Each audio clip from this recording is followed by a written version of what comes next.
এলিক্সিন powder অথবা tetracycline পাউডারটা জলের সঙ্গে দিতে পারেন।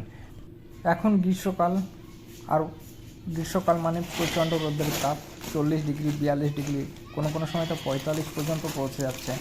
তো এই সময় আমরা যারা পশুপালনে যুক্ত আছি, তো দেখতে পাবেন যে অনেক সময় ছাগল গরু প্রচণ্ডভাবে হাঁপাচ্ছে, মানে ধুকাচ্ছে আর কি, রোদ্রের তাপ সহ্য করতে পারছে না। তো এই সময় জলের সঙ্গে আমরা যদি কিছু উপাদান মিশ্রণ করে সেই জলটা আমরা খাওয়াই, তাহলে অনেক সময় ছাগল সুস্থ, পশু পাখি সুস্থ থাকবে।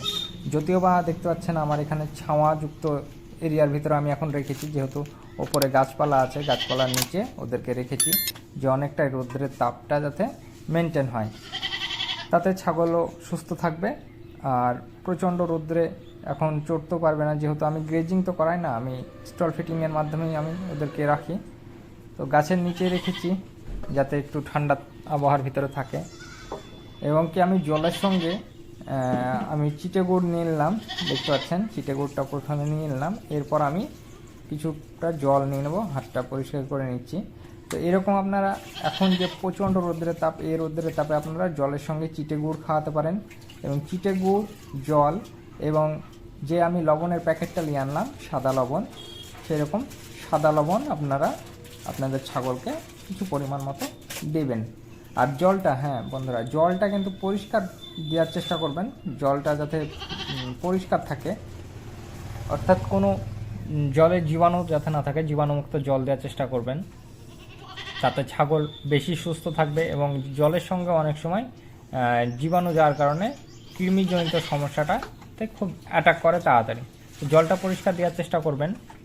তো জলটা আমি নিয়ে নিলাম এবং গুড়টাও সম্পূর্ণ, লবণটা ভালোভাবে একটু হাত দিয়ে নাড়িয়ে আমি ঘুলে নিলাম। তো সম্পূর্ণ ঘোলা হয়ে গেছে, এবার আমি জলটা ওদেরকে দিতে যাব।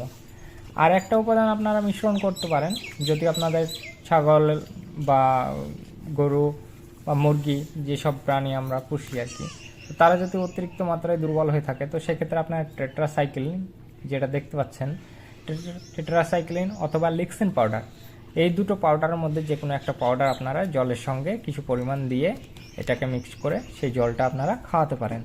এছাড়াও আরেকটা উপাদান দেওয়া যেতে পারে কাঁচা হলুদের রস। কাঁচা হলুদের রস যদি দিতে পারেন, সেটাও একটা ভালো অ্যান্টিবায়োটিক।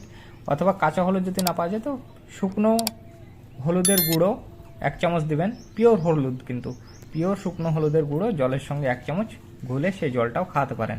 তাতে কী হবে, অনেকটাই এনার্জি তাদের শরীরে ফিরে আসবে এবং সহজে ওদেরকে দুর্বল করতে, মানে কোনো জীবাণুতে অ্যাটাক করলে সেই পাউডারটা তাদেরকে, ব্যাকটেরিয়াগুলোকে ধ্বংস করে দেবে এবং ছাগল পশু পাখি সুস্থ থাকবে। যদিও বা আমার ছাগল এখন সুস্থ আছে, খুব ভালো আছে, তার জন্য আমি এই উপকরণগুলো এখন ব্যবহার করিনি, শুধু গুড় জল আর লবণটাই দিচ্ছি, তাতেই এখন সুন্দর আছে, ভালো আছে, সুস্থ আছে।